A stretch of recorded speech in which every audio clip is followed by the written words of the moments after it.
Hello and আসসালামু আলাইকুম everyone, যে যেখান থেকে আমার ভিডিওটি দেখছেন আশা করি সবাই ভালো আছেন। আমি অনেক অনেক দিন প্রায় 1 মাস পর একটা ভিডিও নিয়ে চলে আসলাম। এটা ছিল শবে বরাতের ভিডিও, আর এখন প্রায় রোজা শেষের দিকে। দেখেন আমি কত লেজি হয়ে গেছি, এখনও একটা ভিডিও আপলোড দিতে পারি নাই। তো এটা ছিল অনেক আগের ভিডিও, শবে বরাতের দিনের ভিডিও। আর আমরা ওই দিন রোজা ছিলাম, রোজা রেখে নানুর বাসায় যাচ্ছি, কারণ ওনার বাসায় আমাদের ইফতারের দাওয়াত ছিল। আম্মু বারবার না করছিলেন, কিন্তু নানু নাছুরবান্দার মতন লেগেই আছেন যে যেতেই হবে যেতেই হবে। দ্যাটস ওয়াই আমরা রোজা রেখেই গেলাম, আর ওইখানে ইফতার করার জন্য আর কি গেলাম।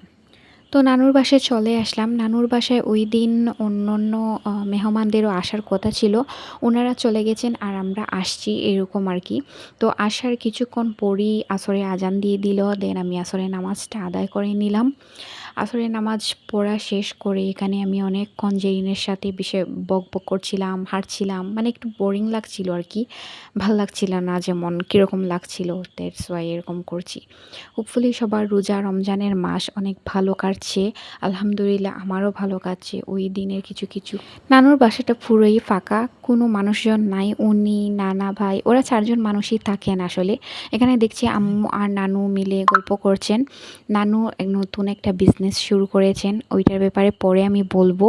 তো ওনারা গল্প করছেন, এইদিকে দেখি আবার নানু চলে আসছেন রান্নাঘরে খাবার ওগুলা গরম করার জন্য। খাবার সার্ভ করে দিয়েছেন টেবিলে।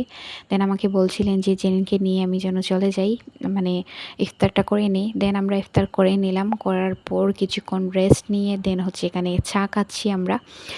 ইফতার শেষে চা না হলে তো হয়ই না, কারণ অনেক বেশি টায়ার্ড থাকি। সকালে তো চা খাওয়া হয়, কিন্তু রোজা রাখলে তো আর খাওয়া হয় না, তাই সন্ধ্যার সময় চা না খেলে চলেই না। এইটার কথাই আমি বলছিলাম যে নানু একটা বিজনেস স্টার্ট করেছেন। বিজনেসটা হচ্ছে বেডশিট দিয়ে উনি স্টার্ট করেছেন। প্রথমবারই স্টক একদম শেষ হয়ে গিয়েছিল প্রায় একদিনের মধ্যে, প্রায় 30টা বেডশিট, 15টা বেডশিট, দেন হচ্ছে 30টা ছিল, ওইগুলোও শেষ হয়ে গিয়েছে। এখন আবার এনেছেন। তো এবার আমাদেরকে দেখাচ্ছিলেন একটা একটা করে। আসলে ওনার চেষ্টাটা আমার কাছে অনেক ভালো লেগেছে। যে কোনো বয়সেই নিজে স্টাবলিশ হওয়া যায়, নিজে কিছু করা যায়, এটা নানুকে দেখলে বোঝা যায়। ওনার চেষ্টা আছে, তাই উনিও করছেন আলহামদুলিল্লাহ।